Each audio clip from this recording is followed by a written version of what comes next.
பஞ்சபூத ஸ்தலங்களில் அக்னிஸ்தலமாக கொண்டாடப்படுகின்ற அருமையான திருத்தலம் திருவண்ணாமலை.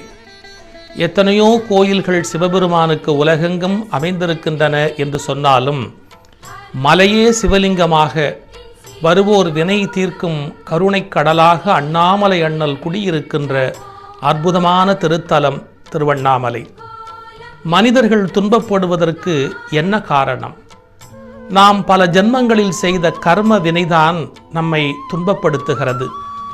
இதை சுட்டு பொசுக்க நெருப்பாய் எரிக்க அண்ணாமலை அண்ணல் நெருப்பு மலையாக காட்சி தருகிற அற்புதமான திருத்தலம்தான் திருவண்ணாமலை.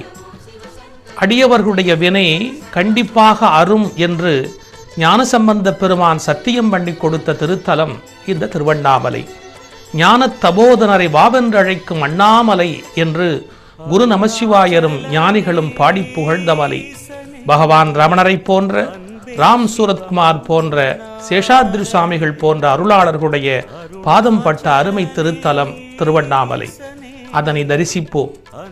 இந்த திருவண்ணாமலையினுடைய தல வரலாறு சிறப்புடையது. ஓம் நம சிவாய. அன்பும் பக்தியும் தான் இறைவனை அடைவதற்கான வழி.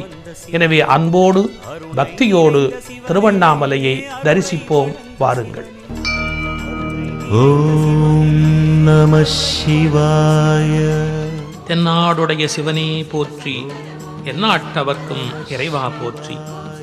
ஆதிமலை, ஆதி அநாதிமலை, அம்மை ஒரு பாதிமலை, ஓதி மறை பாடும் மலை, நீதிமலை, தந்திரமலை, அந்திரமலை, சாற்றிய பஞ்சாட்சரமாம் மந்திரமலை அண்ணாமலை என்று நினைத்தாலே முக்தி தரும் திருமலையே அண்ணாமலை. எல்லா சிவாலயங்களிலும் இறைவன் சிவலிங்கமாக எழுந்தருளியிருப்பது வழக்கம். ஆனால் இங்கு மலையே சிவலிங்கமாக காட்சியளிப்பதால் இந்த பூமியே கோயில், மலையே சிவலிங்கம், இந்த ஏற்றம் வேறெங்கும் காண முடியாதது. அருணம் என்றால் இளம் சிவப்பு என்று பொருள். சூரியனையும் நெருப்பையும் அது குறிக்கும்.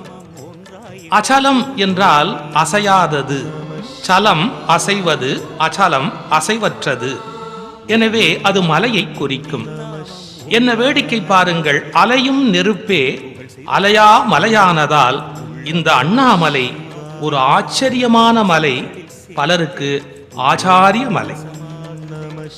2668 அடி உயரமான இந்த திருவண்ணாமலையின் அமைப்பு கீழ்த்திசையில இருந்து பார்த்தால் ஒரு மலை போல ஒன்றாக தெரியும். அது இறைவனை ஏகன், ஒரு பொருள் என்பதை சுட்டும். நீங்கள் மலை சுற்றி வரும் வழியில் இன்னொரு கோணத்தில் பார்த்தால் அது இரண்டாக தெரியும். அம்மையப்பனாக, அர்த்தநாரீஸ்வரராக அண்ணாமலை நமக்கு காட்சியளிக்கும். மலையின் பின்புறம் நின்று பார்த்தால் இதே மலை மூன்றாக தெரியும். அது பிரம்மா, விஷ்ணு, சிவன் என்ற மும்மூர்த்திகளை குறிக்கும். மலையை நன்கு சுற்றி முடிக்கின்ற தருவாயில் நன்கு பார்க்கிற போது மலை 5 முகங்களோடு காட்சியளிக்கும். புராணங்கள் சிவபெருமானே செம்முகம் 5 என்று குறிப்பிடுகின்றன. ஈசானம், சத்யோஜாதம், தத்புருஷம், வாமதேவம், அகோரம் என்கிற 5 முகங்களாக இந்த அண்ணாமலை காட்சி தரும். பஞ்சபூத தலங்களில் அக்னி தலமாக போற்றப்படும் இந்த திருவண்ணாமலை கிருதாயுகத்தில் ஜோதிமலையாகவும், திரேதாயுகத்தில் மாணிக்க மலையாகவும், துவாபார யுகத்தில் பொன் மலையாகவும், இந்த கலியுகத்தில் கல்மலையாகவும் காட்சி தருகிறது. கல்மலைதான் என்றாலும் கல் நெஞ்சங்களை கரைக்கும் கருணை மலை அண்ணாமலை. சிவபெருமானுக்குரிய திருவுருவங்களில் லிங்கோத்பவ மூர்த்தி வடிவம் முதன்மை பெறும். திருமாலும் பிரம்மனும் அடிமுடி தேடி காண முடியாத பெருநிலையை விளக்குவது அந்த லிங்கோத்பவ மூர்த்தி. அதே சிவபெருமான் அடிமுடி காண இயலாத பெருநிலையில் பேர் ஒளிப்பிழம்பாய் நிற்கின்ற நிலைதான் இந்த திருவண்ணாமலை. உண்ணாமுலை அம்மையிடம் ஞானப்பால் உண்ட ஞானசம்பந்த பெருமான் தம் பதிகம் தோறும் 9வது பாடலில் இந்த அண்ணாமலை வரலாற்றை பாடியருளியிருக்கிறார். விளவார் கனி படநூறிய கடல் வண்ணனும் வேத கிளர் தாமரை மலர் மேலுரை கேடில் புகழோனும் அளவாவணம் அழலாகிய அண்ணாமலை அண்ணல் தளராமுலை முறுவல் உமை தலைவன் அடி சரணி என்று கவிதை அழகுபட ஞான சம்பந்த பெருமான் இந்த அண்ணாமலையை பாடுகிறார். சோணாச்சலம், சோணகிரி, சோணாத்ரி, அருணகிரி, சுத்தநகரம், கௌரி நகரம், சிவலோகம், முக்திபுரி என்று பல திருப்பெயர்களால் வழங்கப்பெறும் இந்த திருத்தலம் மூர்த்தி, தலம், தீர்த்தம் மூன்றாலும் சிறப்பு பெற்ற முக்கியமான ஒரு தலம். ஆதார தலங்களில் மணிப்பூரகமாக இத்திருத்தலம் கொண்டாடப்படுகிறது. இந்த திருக்கோயில் 24 ஏக்கர் பரப்பளவு கொண்டதாகும். 6 பிரகாரங்களுடன் 9 ராஜகோபுரங்களுடன் மலையடிவாரத்தில் கிழக்கு நோக்கி அழகுற விளங்கும் இத்திருத்தலத்தில் சுவாமிக்கு இடப்பக்கத்தில் அம்பாள் சன்னதியும் கிழக்கு நோக்கி இருப்பதால் இது திருக்கல்யாண திருத்தலமாகவும் சிறப்பு பெறுகிறது.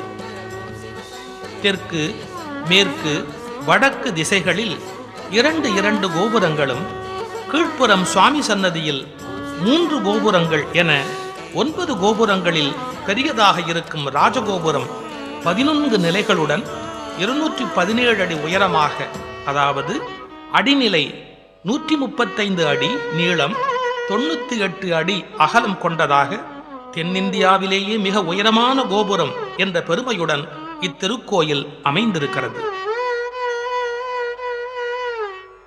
தினமும் அதிகாலையில் அபிஷேக தீர்த்தம் இந்த திருவாயில் மூலமாக எடுத்துச் செல்வதால் தெற்கு கோபுரத்தை திருவஞ்சன கோபுரம் என்கிறார்கள்.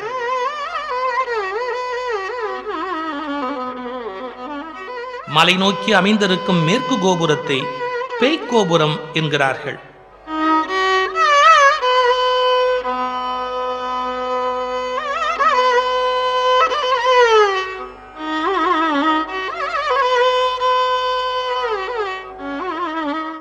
இக்கோபுரத்தின் உட்புறம் உள்ள சிறிய கோபுரத்தை கட்டை கோபுரம் என்கிறார்கள்.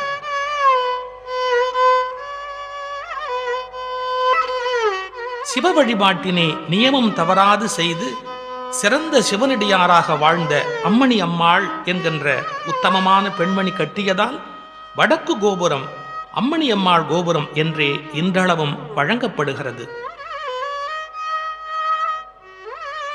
பிரதான ராஜகோபுர வாயில் வழியாக உள்ளே சென்றவுடன் வலது பக்கத்தில் ஒரு மண்டபம் உள்ளது.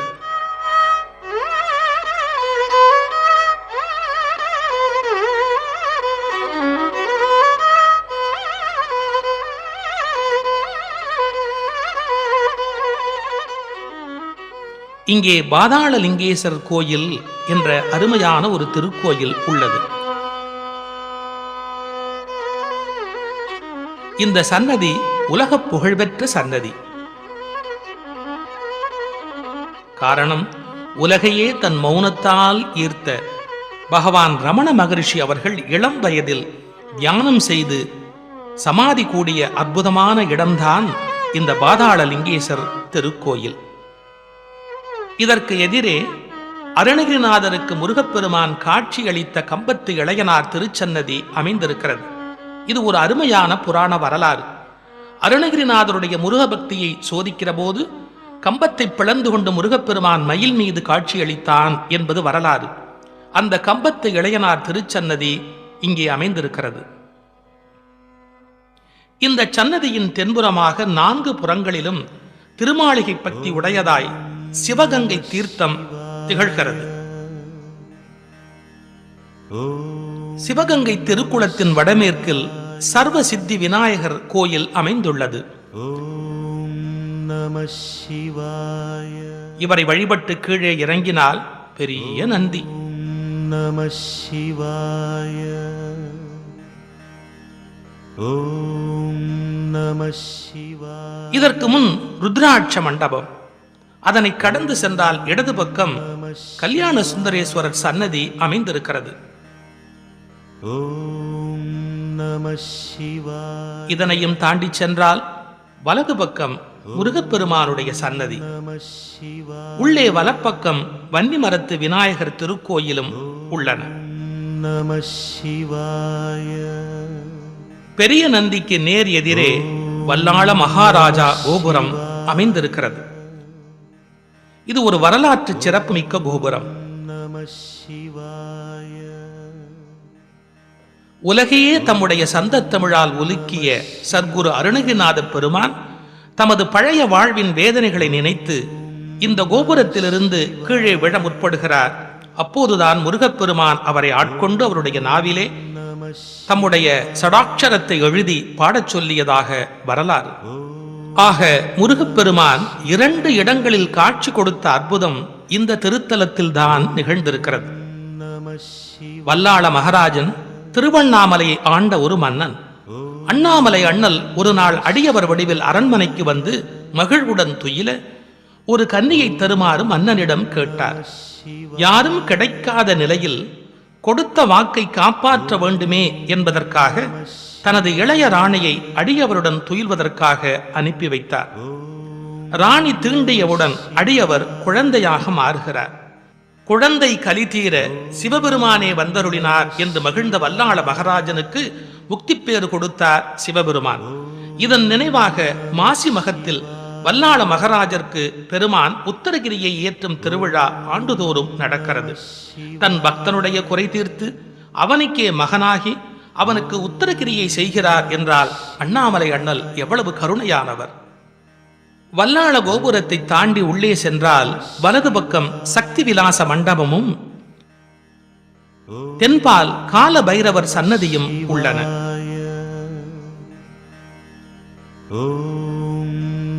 அதன் அருகில் பிரம்ம தீர்த்தமும் அமைந்துள்ளது. தொடர்ந்து புரவி மண்டபம்,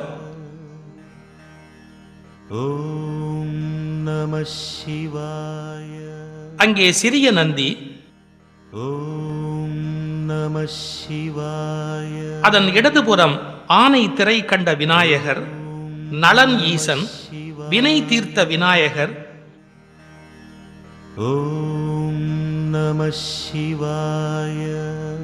வித்யாதரேஸ்வரர், பிரம்மலிங்கம் ஆகிய சன்னதிகள் அமைந்துள்ளன. திருக்கோயிலின் 3வது கோபுரம் கிளி கோபுரம் எனப்படுகிறது. அருணகிரி பெருமான் பூத உடலை விட்டு கிளியாக மாறி பாரிஜாத மலர் கொண்டு வரச் சென்றதாகவும், திரும்பி வந்தபோது உடல் இல்லாதது கண்டு கிளி உருவிலேயே கந்தர் அனுபூதி பாடியதாகவும் ஒரு வரலாறு உண்டு. இந்த புண்ணிய இடம்தான் கிளி கோபுரம். கிளி கோபுர வாயிலை நாம் கடந்து சென்றால் 3ஆம் பிரகாரத்தில் 16 கால் மண்டபம் அமைந்துள்ளது. தீப தரிசன மண்டபம் என பலரும் இங்கேதான் திருக்கார்த்திகை நன்னாளில் பஞ்சமூர்த்திகள் மலையை நோக்கி நிற்க மலை மீது தீபம் ஏற்றும் திருவிழா நடைபெறும். இந்த மண்டபத்தை மங்கையர்க்கரசி என்ற சிவனடியார் கட்டித்தந்ததாக வரலாறு சொல்கிறது. இந்த மண்டபத்தின் வடபால் பிடாரியம்மன் திருக்கோயில் உள்ளது. தீபத்தின் போது முதல் 3 நாளில் 2வது நாளன்று பிடாரியம்மனுக்கு இங்கே விழா நடைபெறுகிறது. அக்னி தலம் என்று திருவண்ணாமலையை சொன்னாலும் பஞ்சபூத தலங்களும் இதற்கு உள்ளேயே அடங்கி இருக்கின்றன. சிதம்பரேஸ்வரர், ஜம்புகேஸ்வரர், ஏகாம்பரேஸ்வரர், காலத்தீஸ்வரர் என்று பல்வேறு சன்னதிகள் பிடாரியம்மனுக்கு அருகிலேயே உள்ளன. இவையெல்லாம் பஞ்சபூதங்களில் மற்றைய 4 பூதங்களை குறிப்பவை. 3ஆம் பிரகாரத்தின் தென்புறம் தல விருட்சமான மகிழமரமும்,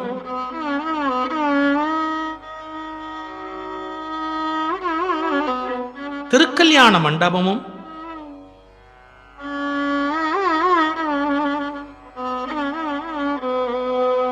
அருணகிரி யோகீஸ்வரர் சன்னதியும் அம்பாள் சன்னதியும் அமைந்துள்ளன.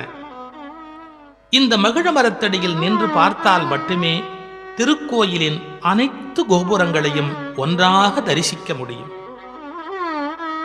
கொடிமரத்தின் முன் உள்ள பலிபீடத்தின் அருகிலேயே தெற்கு திசையில் சம்பந்த விநாயகர் சன்னதி அமைந்திருக்கிறது. செந்தூரம் அணிந்த திருமேனியுடன் காட்சியளிக்கும் இந்த சம்பந்த விநாயகர் கயமுகாசுரனை கொன்று அவனது குருதியை தம் உடலில் பூசிக்கொண்டார் என்கிற நினைவின் அடையாளமாக சிவப்பு திருமேனியோடு காட்சி தருகிறார்.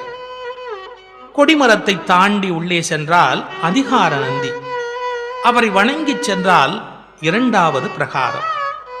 இதில் சிவாலயத்தில் அமைய வேண்டிய அனைத்து பரிவார தெய்வ சன்னதிகளும் இருக்கின்றன. அண்ணாமலையார் சன்னதிக்கு செல்லும் முன்பாக பிரதோஷ நந்தி அழகாக அமைந்திருக்கிறது. கருவறையில் இருக்கும் அண்ணாமலை ஒருவனே கடவுள், ஒருவனே என்னும் ஒருவன் காண்க என்பதை சுட்டிக்காட்டி துவாரபாலகர்கள் காட்சியளிக்கிறார்கள். உள்ளே அருளே திருமேனியாய் அண்ணாமலை ஈஸ்வரர் காட்சி தருகிறார். அண்ணாமலையார், உடையார், திருவண்ணாமலை ஆண்டார், மகாதேவர், ஆழ்வார், அண்ணா நாட்டு உடையார், அருணாச்சலேஸ்வரர் என்று பல்விதமான திருப்பெயர்களால் அழைக்கப்படுகிறவர் அண்ணாமலை அண்ணல்.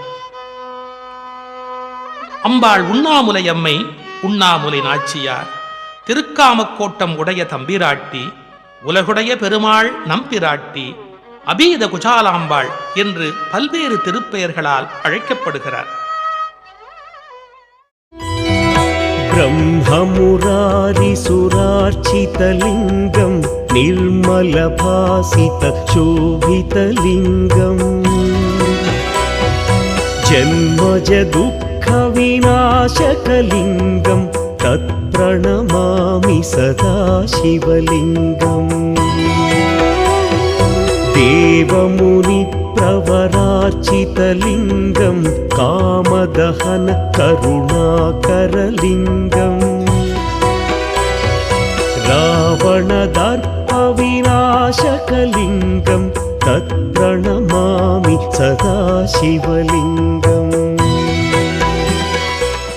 சக்திக்கு ஒரு பாகம் தான் கொடுத்து நின்ற மலை, முக்திக்கு வித்தாய் முளைத்த மலை, எத்திசையும் போற்றுமலை, போற்றிப் புகழ்வார் எழுபிறப்பை மாற்றுமலை அண்ணாமலை என்ற பாடலிலே கூறியது போல இந்த திருத்தலத்தில்தான் இறைவனை வழிபட்டு மலைபலம் செய்து தவமிருந்து தேவி இடமாகம் பெற்றாள் என்று ஒரு வரலாறு உண்டு.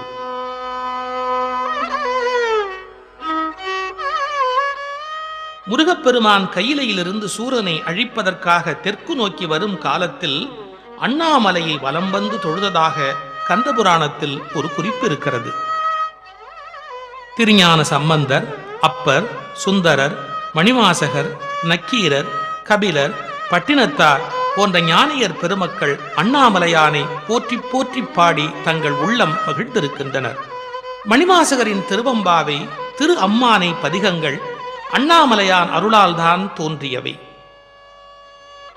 வஜ்ராங்கத பாண்டியன் வேட்டையாடி வரும்போது புனுகு பூனையை துரத்தி வர அந்த பூனையோ அண்ணாமலையை வலம் வந்து இறந்தது. பாண்டியரின் குதிரையும் இறந்தது.